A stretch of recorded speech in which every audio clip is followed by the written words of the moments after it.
Back Vijayawada ధర్నా చౌక్లో విద్యుత్ ఉద్యోగులు మహా ధర్నా చేపట్టారు. రాష్ట్రం నలుమూలల నుంచి విద్యుత్ ఉద్యోగులు విజయవాడకు భారీగా తరలివచ్చారు.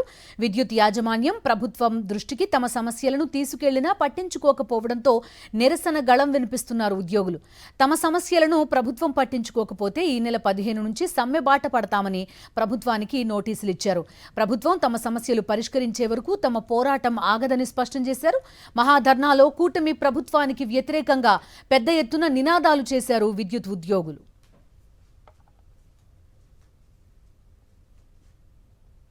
రాష్ట్ర ప్రభుత్వం కడచెవిన పెట్టినందున ఈ రోజు మహాధర్నా నిర్వహించి రేపు 15వ తేదీ నుండి నిరవధికమైనటువంటి సమ్మె కూడా పోతామని చెప్పి రాష్ట్ర ప్రభుత్వానికి ఒక హెచ్చరిక చేయడానికి ఈ రోజు మనందరం కూడా ఇక్కడికి వచ్చామనేటటువంటి విషయం మీ అందరూ కూడా తెలుసు. ఈ రాష్ట్ర ప్రజల కోసం, ఈ రాష్ట్ర ప్రభుత్వం కోసం మరి మన కార్మికులు లైన్ల మీద చనిపోతే వాళ్ళ కుటుంబంలో ఒకరికి ఉద్యోగం ఇస్తే 15,000 రూపాయలు 20,000 రూపాయలు కన్సల్టెంట్ ఇస్తున్నారు. వాళ్ళందరూ జాయిన్ అయిన డేట్ నుంచి రెగ్యులరైజ్ చేసి ఓల్డ్ రెగ్యులేషన్ల ప్రకారం, ఓల్డ్ డిజిగ్నేషన్ల ప్రకారం ఇమీడియట్ గా రెగ్యులరైజ్ చేయాలని చెప్పి సందర్భంగా నేను కోరుకుంటున్నాను.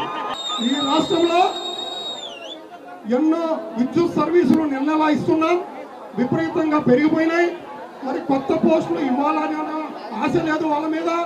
అలాగే ఉన్న పోస్టులు కూడా రిక్రూట్ చేయకుండా మరి పెండింగ్ పెట్టారని ఈ సందర్భంగా నేను తెలియజేస్తున్నా.